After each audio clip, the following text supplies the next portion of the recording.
I just have to ask you, one of my favorite tunes that you recorded was Freedom Jazz Dance, your version of Freedom Jazz Dance. I've never heard of, I've heard a lot of versions of that tune, but I never heard one with lyrics. And it had the guy that was singing was great. He had a wonderful high voice. Alex Legit Wood, yeah. Yeah. And he went from my band to Santana. Oh, I see. So it's really funny. We lost. What would happen is people would see the early Oblivion Express and they go, "Oh man, that bass player or that drummer we've got." And so the first drummer was Robbie McIntosh, who went to the Average White Band. Average White Band. Then after that, Steve Ferrone actually went to Average White Band, and then he went on from there to play with just about everybody. Alex went to Santana, so there were, we were changing formats and it was. But I did tell everybody, hey, Oblivion Express is like a school. I want you to try and develop yourself as a musician, but if you want to write things, bring them to rehearsal, man. We'll try them, and if they're good, they're good. If they're not, I'll tell you. And so it was really like, trying to actually push the music on, push that envelope of that genre of music on, and also, to have everybody develop themselves. And they should be better if they're going to leave the band, they should be better than when they came in.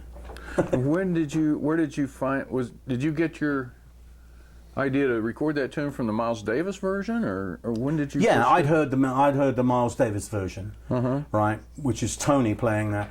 I think it's the left hand thing. Yeah, but it's kind of low key. But your thing was a driving. Yeah, and Miles was playing it. And then I liked Eddie Harris's version, which is a kind of like a Guiro guy.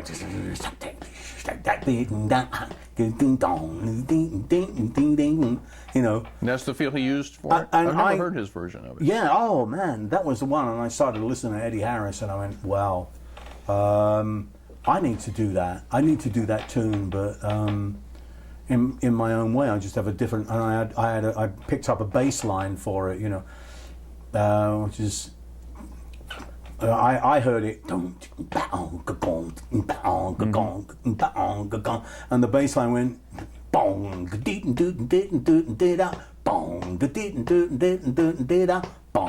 and the comp,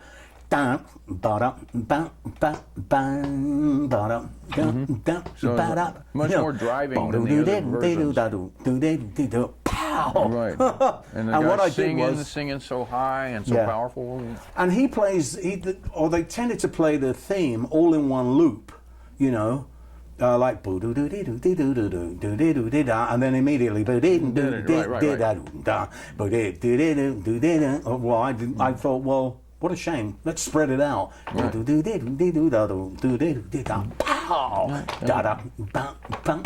Some rhythm. And then the next phrase. Who wrote the lyrics? Me and Alex, I think. Alex Legit would have decided to put some lyrics to it and just I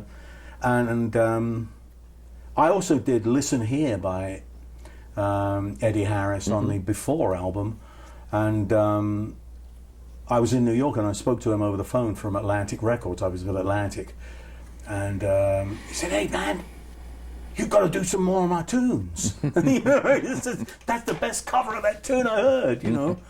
He was a great guy. He was a very funny guy. Oh yeah. And we met just before he passed away.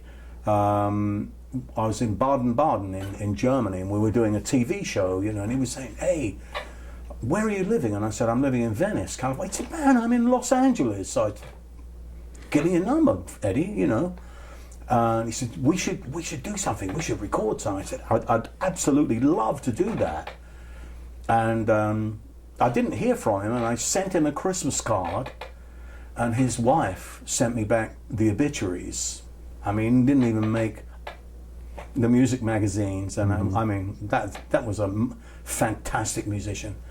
Just wrote some amazing stuff, and that was, he told me that Freedom Jazz Dance he had written that as a saxophone exercise in fourths. Ba ba ba bee, ba ba ba ba ba ba.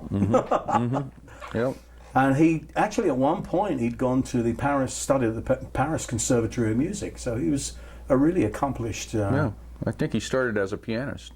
Yeah, His very first instrument. Yeah, he played piano too, and he was so he was so funky. His saxophone playing was, you know, what can I say, you know. He had some crazy ideas, putting brass mouthpieces on his saxophones. I loved the octave divider thing that he would use as well. You know, Maestro. just get that. Yeah, He made that thing famous. Yeah. And he could sing too. He also sang that African style, that yodeling, ooh, ooh, ooh, kinda. He was very good at that. He did that Swiss Movement album with Les McCann, and Les is another idol of mine. Yeah. And I got to play with him last December, actually here in Santa Monica. We had a great evening, man. He's again. Those are amazing people to me. You know, really. I think Eddie was on compared to what that live version that they did. That's right. Which is one of my all-time favorite Right. things. It's just incredible.